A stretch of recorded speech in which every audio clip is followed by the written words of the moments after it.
बोलो जगदम्बे मात की जय। श्री हरि ओम श्री परमात्मने नमः। श्रीमद्वैपायन मुनि वेद व्यास प्रणीत महाभागवत देवी पुराण 65वां अध्याय। भगवान विष्णु का वामन रूप में अवतार लेकर राजा बलि से 3 पग भूमि का दान लेना। 3 पगों में संपूर्ण ब्रह्मांड को नापकर बलि को पाताल भेज देना। श्री महादेव जी बोले, विरोचन पुत्र धर्मात्मा दैत्यराज बलि ने देवराज इंद्र से त्रैलोक्य का राज्य छीन लिया। तब देव माता अदिति ने अपने पुत्रों का राज्य छिन जाने से दुखी होकर त्रिलोकीनाथ विष्णु की प्रार्थना की। तब प्रसन्न होकर भगवान विष्णु ने उन्हें प्रत्यक्ष दर्शन दिए और कहा कि देव माता, तुम यथेच्छ वरदान मांग लो। तुम्हारी उग्र तपस्या से संतुष्ट हुआ मैं प्रसन्नता पूर्वक तुम्हें वह प्रदान करूंगा। अदिति बोली, भगवान, यदि आप प्रसन्न हैं और मुझे वर देना चाहते हैं तो बलि द्वारा अपहरित इंद्र का राज्य उसे लौटा दें। श्री भगवान बोले, प्रहलाद के वंश में उत्पन्न होने के कारण विरोचन पुत्र बलि मेरे लिए अवध्य है। वह धर्मनिष्ठ, यशस्वी, लोक विख्यात और मेरा भक्त है। इसलिए देवी अदिति, महर्षि कश्यप से आपके गर्भ से वामन रूप में अवतरित होकर मैं छल पूर्वक भिक्षा में त्रिलोकी का राज्य लेकर तुम्हारे पुत्र इंद्र को पुनः दे दूंगा।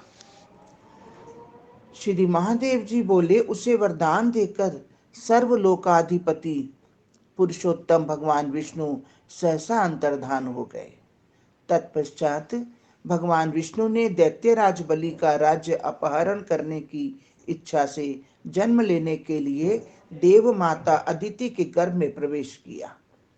अदिति ने सुंदर रूप वाले पुत्र वामन को जन्म दिया, जो सभी शुभ लक्षणों से युक्त थे तथा जिनका मुख कमल अत्यंत मनोहर था।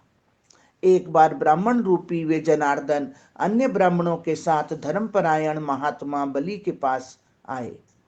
उन्होंने बलि से 3 पग भूमि की याचना की, जिसे सुनकर राजा बलि ने कहा, द्विज, इतनी छोटी याचना क्यों करते हो?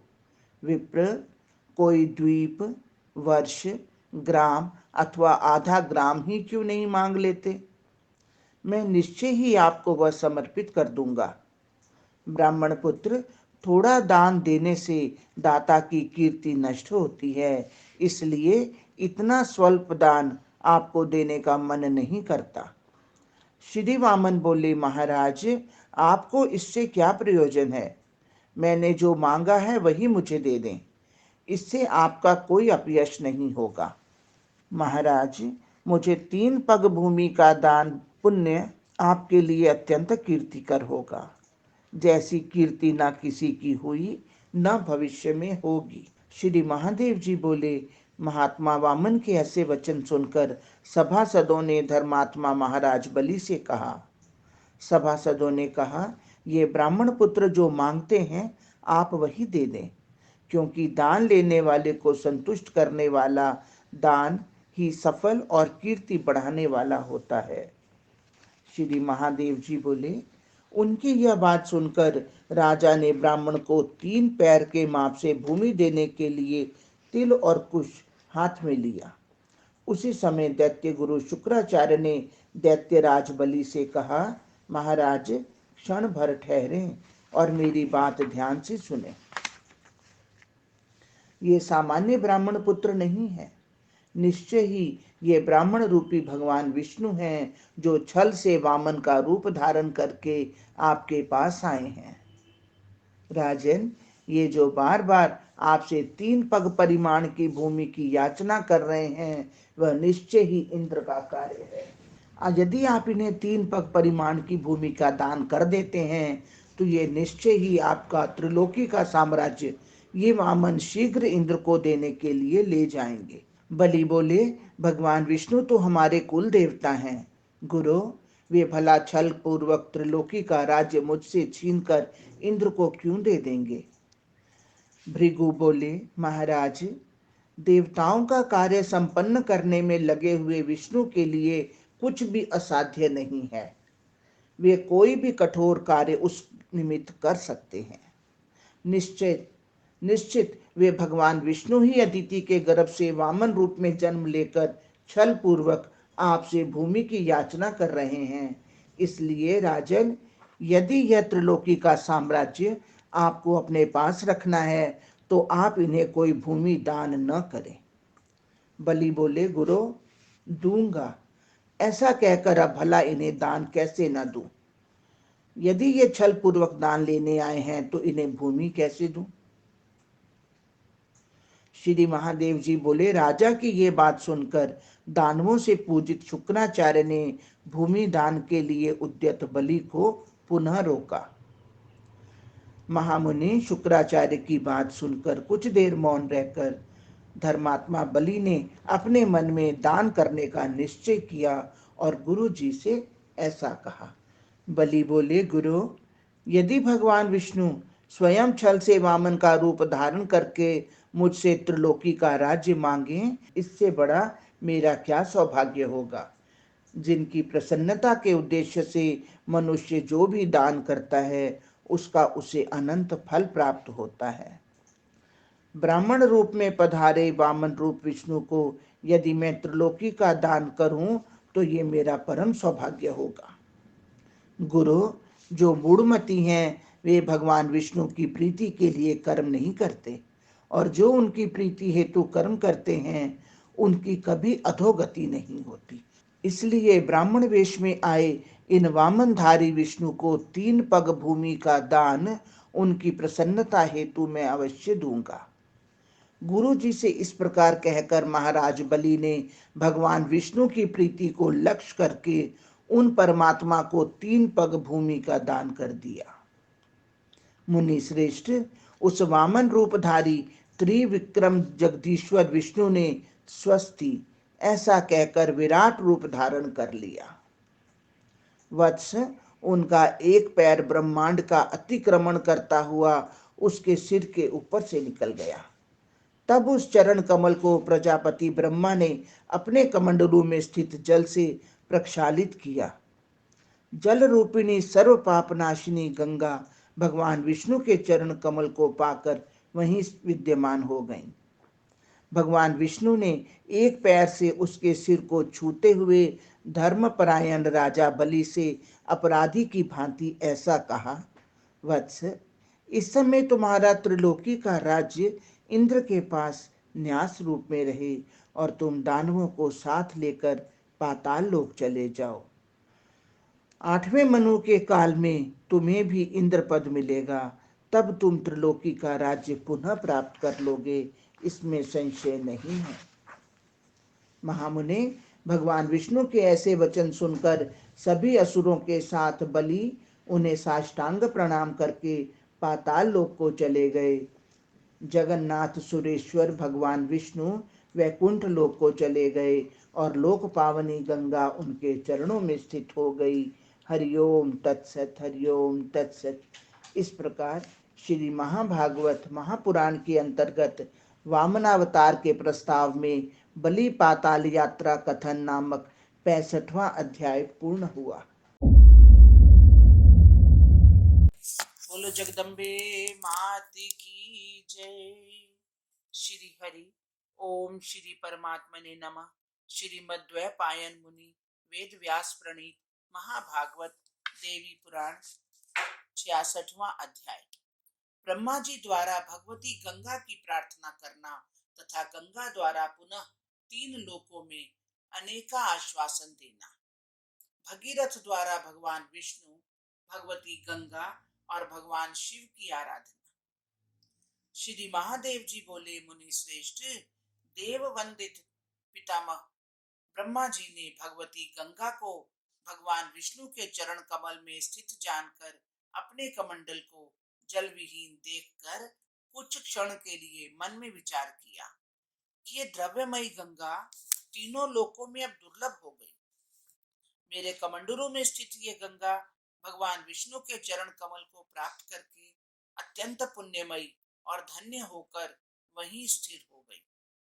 निश्चय ही ये स्वयं नदी होकर स्वर्लोक, मृत्युलोक और पाताल लोक को पवित्र करती हुई सिद्ध जनों के सानिध्य को प्राप्त करेंगी। इसलिए मैं शीघ्र ही तप के द्वारा सुरेश्वरी देवी गंगा को पुनः भगवान विष्णु के चरण कमल से निश्चय ही द्रवित करूंगा। मुने, ऐसा विचार कर ब्रह्मा भी वैकुंठ लोक आए और भगवान विष्णु के चरण कमल में स्थित गंगा की प्रार्थना करने लगे। उनके चिरकाल तक प्रार्थना करने पर त्रैलोक्य पावनी गंगा ने प्रत्यक्ष होकर इस प्रकार कहा। गंगा जी बोली, ब्रह्मन, मैं कुछ समय तक निश्चित रूप से भगवान विष्णु के श्री विग्रह में निवास करूंगी। उसके बाद भगवान विष्णु के चरण कमलों से निकलकर द्रवमयी होकर पुनः तीनों लोकों को पवित्र करूंगी। इसमें किसी प्रकार का संदेह नहीं है। अमित तेजस्वी राजा भगीरथ के द्वारा स्तुति करने पर भगीरथी के नाम से विख्यात होकर मैं पृथ्वी लोक में जाऊंगी तथा उनके संपूर्ण पूर्वजों का उद्धार कर सिद्ध जनों के सानिध्य को प्राप्त करने के उपरांत त्रिलोकी की रक्षा के लिए पाताल लोक में प्रवेश करूंगी। ब्रह्मा जी बोले, सुरोत्तमे, मैं भी अपनी ज्ञान दृष्टि से यह जानता हूं कि आप राजा भगीरथ की कीर्ति को बढ़ाएंगी। शिव सुंदरी, मैं भी इसीलिए आपसे प्रार्थना करता हूं कि आप भगवान विष्णु के चरण कमलों से निकलकर पुनः त्रिलोकी में विराजमान हो। श्री महादेव जी बोले, तब भगवती गंगा शीघ्र ही अंतर्धान हो गई तथा लोक पितामह ब्रह्मा जी भी अपने ब्रह्मलोक को प्रस्थान कर गए। मुनि श्रेष्ठ, अति तेजस्वी मुनिवर कपिल के शाप से भस्मीभूत अपने पितरों का उद्धार करने की इच्छा से गुरु वशिष्ठ के द्वारा आदिष्ट होकर सागर के वंशज जितेंद्रिय राजा भगीरथ ने विष्णु पद को प्राप्त द्रवमयी गंगा को पृथ्वी पर लाने के लिए लोकनाथाधिपति परमात्मा भगवान विष्णु की चिरकाल पर्यंत आराधना की। तब परमात्मा भगवान पुरुषोत्तम प्रसन्न होकर अत्यंत पुण्यात्मा राजा भगीरथ के सामने प्रकट हो गए। गरुड़ पर विराजमान, वनमाला से विभूषित, पीतांबरधारी, हाथों में शंख, चक्र और गदा के धारण किए हुए उन जगन्नाथ विष्णु भगवान की मूर्ति देखकर एवं साष्टांग प्रणाम कर राजा भगीरथ ने इस प्रकार उनकी स्तुति की। भगीरथ बोले, तीनों लोकों को पवित्र करने वाले, जगत के द्वारा वंदित चरण वाले, विश्व के पालनहार, महापुरुषों में श्रेष्ठ विश्वेश, नारायण, अच्युत, हरि, मधु कैटभ के शत्रु विष्णु, आप हम पर प्रसन्न हो। परमेश्वर, आपको नमस्कार है।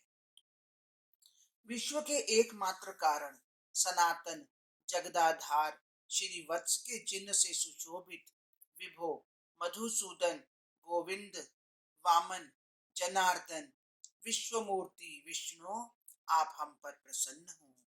परमेश्वर, आपको नमस्कार है। वासुदेव, आप अत्यंत पराक्रमी, विश्वरूप, दैत्यों का नाश करने वाले, यम स्वरूप, भय को दूर करने वाले हैं। कांतिमय, पूर्ण स्वरूप, वैकुंठ, माधव, पृथ्वी को धारण करने वाले, सुंदर स्वरूप वाले विष्णु, आप हम पर प्रसन्न हो। परमेश्वर, आपको नमस्कार है। लक्ष्मीकांत, सुरेश्वर, विश्व के एकमात्र स्वामी, माया के एकमात्र आश्रय, करुणामय, केशव, ईश, घनानंद स्वरूप, कमल नयन, शुद्ध स्वरूप, शुद्ध ज्ञान स्वरूप, वाणी के स्वामी तथा संपूर्ण विश्व के स्वामी को मैं निरंतर नमस्कार करता हूँ। अत्यंत तेज स्वरूप, विश्वरूप विष्णु को नमस्कार है।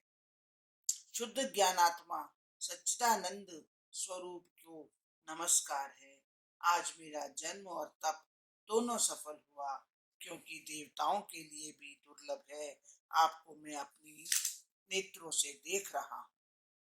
श्री महादेव जी बोले, इन स्तुति वाक्यों से स्तवन कर किए जाने पर भगवान विष्णु ने शत्रुसूदन नृपश्रेष्ठ भगीरथ से कहा। श्री भगवान बोले, राजन, आपका क्या अभिष्ट है, उसे अब मांग लीजिए। आपकी भक्ति से प्रसन्न मैं उसे निश्चित रूप से प्रदान करूंगा। भगीरथ बोले, प्रभु, मेरे पूर्वज ब्रह्म श्राप से भस्मीभूत हैं, अधोगति को प्राप्त हो गए हैं। उनके उद्धार के लिए मैं द्रवमयी पवित्र गंगा को पृथ्वी पर ले जाना चाहता हूँ। परमेश्वर, गंगा के कमंडल ब्रह्मा के कमंडल में निवास करने वाली वे त्रैलोक्य पावनी गंगा आपके विग्रह को प्राप्त होकर स्थित हो गई है। आप अपने शरीर में स्थित उस गंगा को याद यदि प्रदान कर देंगे तो मेरे सभी पूर्वज परम आनंद को प्राप्त हो जाएंगे। भक्तों पर सब प्रकार से कृपा करने वाले देव जगन्नाथ, आपकी यही बड़ी अभिलाषा है। भगवान विष्णु बोले, वत्स, ये द्रवमय गंगा मेरे शरीर से निकलकर स्वयं पृथ्वी पर जाकर आपके पूर्वजों का उद्धार करेगी। महाराज भगीरथी, आप उन परमाराध्या देवताओं के लिए भी दुर्लभ गंगा तथा भगवान विश्वनाथ की प्रार्थना करें, तब आपका नाम अभीष्ट सिद्ध हो जाएगा। श्री महादेव जी बोले, मुनि श्रेष्ठ, इस प्रकार भगवान पुरुषोत्तम राजा भगीरथ को वर प्रदान कर वहां से अंतर्धान हो गए। मुनि सत्तम, वे सत्येंद्रिय महाराज भगीरथ हिमालय के उत्तरी शिखर पर जाकर भगवती गंगा की आराधना करने लगे। उनके हजारों वर्ष तपस्या करने पर स्मित मुखी शिव शक्ति स्वरूपिणी भगवती गंगा प्रसन्न हो गई। भगवती गंगा ने सत्येंद्रिय राजा के समक्ष प्रकट होकर कहा, राजन, आपका जो अभिलषित वर हो उसे मांग लीजिए। भगीरथ बोले, माता श्री, यदि आप मुझ पर प्रसन्न हैं तो आप भगवान विष्णु के चरण कमल से निकलकर पृथ्वी तल पर चलें और पृथ्वी को पवित्र करके विवर में प्रविष्ट होकर मुनि के द्वारा भस्मसात किए गए मेरे पूर्वजों का उद्धार करें। देवताओं की वंदनीय, यदि आप मेरे पूर्वजों का उद्धार कर रहे हैं तो मैं कृतार्थ हो जाऊंगा। यही मेरी मंगलमय अभिलाषा है। गंगा जी बोली, महाराज, ऐसा ही होगा। मैं भगवान विष्णु के चरण कमल से निकलकर आपके सभी पूर्वजों का उद्धार करूंगी। आपसे प्रार्थित होकर मैं भगवान विष्णु के चरण कमल से निकलकर पृथ्वी पर अवतरित होंगी, इसलिए आपकी कन्या होंगी। इस संसार में भागीरथी इस नाम से प्रसिद्ध होंगी। अब जाकर विश्वनाथ भगवान शंकर को प्रसन्न करें। प्रभु, वे मेरे प्रियतम पति हैं तथा मैं उनकी वंशवतनी हूँ, इसलिए मैं उनकी आज्ञा के बिना नहीं जा सकती। भूपते, आप पर भगवान शिव के प्रसन्न हो जाने से मेरु शिखर पर चढ़कर जब आप मेघ गर्जन के समान शंख ध्वनि करेंगे, राजन, तब भगवान विष्णु के चरण कमल से निकलकर ब्रह्मांड को अत्यंत वेग पूर्वक विदीर्ण करके जल रूप में मैं आपके पीछे पीछे अब पृथ्वी पर जाऊंगी और विवर में प्रविष्ट होकर आपके सभी पूर्वजों का उद्धार करके आपकी कीर्ति को बढ़ाने वाली मैं पाताल में चली जाऊंगी। श्री महादेव जी बोले, ऐसा कहकर वे शंकर प्रिया भगवती गंगा राजा भगीरथी की देखते ही देखते क्षण भर में अंतर्धान हो गई और अपने पूर्वजों की कीर्ति को बढ़ाने वाले राजा भगीरथ भगवती गंगा के दर्शन से अपने को कृतार्थ मानने लगे। महामती, धर्मात्मा राजा भगीरथ ने भगवती गंगा की आज्ञा से उसी श्रेष्ठ कैलाश पर्वत पर जाकर जितेंद्रिय तथा निराहार रहते हुए 100 वर्षों तक भगवान शंकर की प्रार्थना की। तब देवेश्वर अविनाशी पंचानन वृषभध्वज भगवान शंकर ने प्रसन्न होकर उन्हें प्रत्यक्ष दर्शन दिए। रजत की तरह कांति वाले, पंचानन, शूलधारी, व्याघ्र चर्म धारण किए हुए, जटा से विभूषित मस्तक वाले, समस्त शरीर में विभूति धारण किए हुए, स्मित वदन, नीलकंठ, भुजंग भूषण, शिरोभूषण के रूप में सुंदर अर्धचंद्र को धारण किए हुए भगवान शंकर को देखकर राजा भगीरथ साष्टांग प्रणाम करके 1008 नामों से उन देव देवेश पूर्ण ब्रह्म सर्वसोत्तम की स्तुति करने लगे। हरिओम तत्सत, हरिओम तत्सत। इस प्रकार श्री महाभागवत महापुराण के अंतर्गत भगीरथ गंगा संवाद में श्री शिव दर्शन प्राप्ति नामक 66वां अध्याय पूर्ण।